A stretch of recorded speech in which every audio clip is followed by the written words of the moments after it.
Right now, I'm working on a project in the Rio Grande Rift. So I'm working with EarthScope data, and in particular, I'm working with the transportable array components. I'm working with about 200 stations that cover New Mexico and Colorado, and I'm looking for low magnitude earthquakes. One of the things I hope to discover is what is the seismic hazard, and that can be related to the Rio Grande Rift. The GPS experiment across the Rio Grande Rift has shown that it's slowly spreading apart at a very, very slow rate of extension. And we're wondering if there are earthquakes associated with that extension. And if there are earthquakes, are they broadly distributed, from east to west? Are they just small, tiny earthquakes? Or are they concentrated along normal fault zones that roughly follow the Rio Grande River?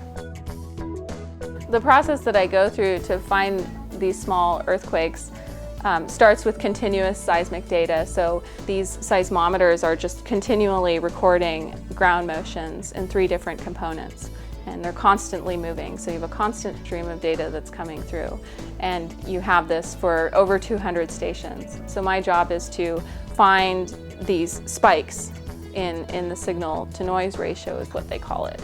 So you have your regular background noise level, and then when you have an earthquake that the seismometer is recording, all of a sudden it jumps up, and so you put flags where you have an event happening. And from there, you have an algorithm that looks at stations that are near to each other, so they're close by each other, and you're basically trying to back calculate where the origin of this earthquake was. So if you had an earthquake at point A, what time would it show up on these different stations that are 50 kilometers, 100 kilometers from this event? And if the algorithm finds the appropriate detections at those times, then you have an associated event. When you look at these associated events, some of them might be what you call false detections. They might not be earthquakes at all.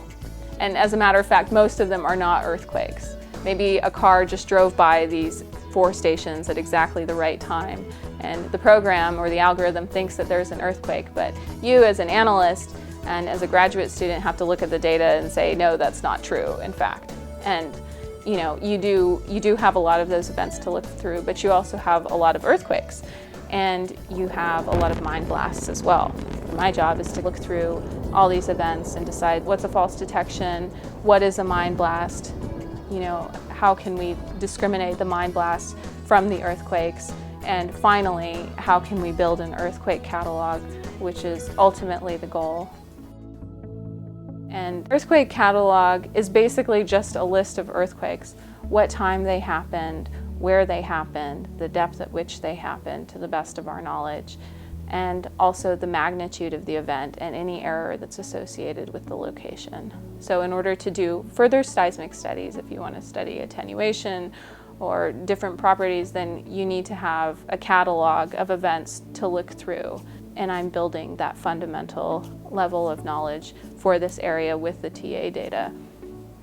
The cause of the slow spreading in the Rio Grande Rift is still disputed. So there's a question of an active versus a passive rift. A passive rift is where you have something pulling on both sides, so it's tectonically driven. An active rift may be where you have upwelling asthenosphere that's causing these plates to move apart.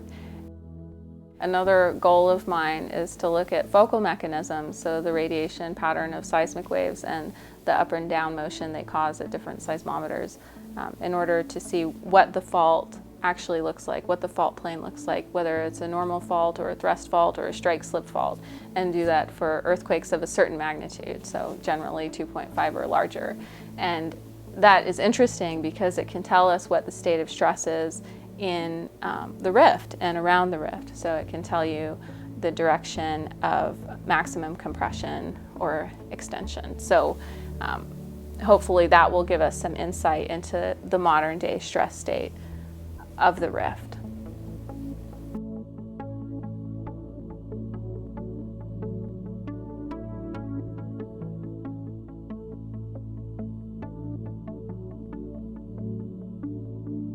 Through our study of earthquakes in Colorado and New Mexico, we have found that small earthquakes occur both inside and outside of the rift, and the extension is occurring over a broad area.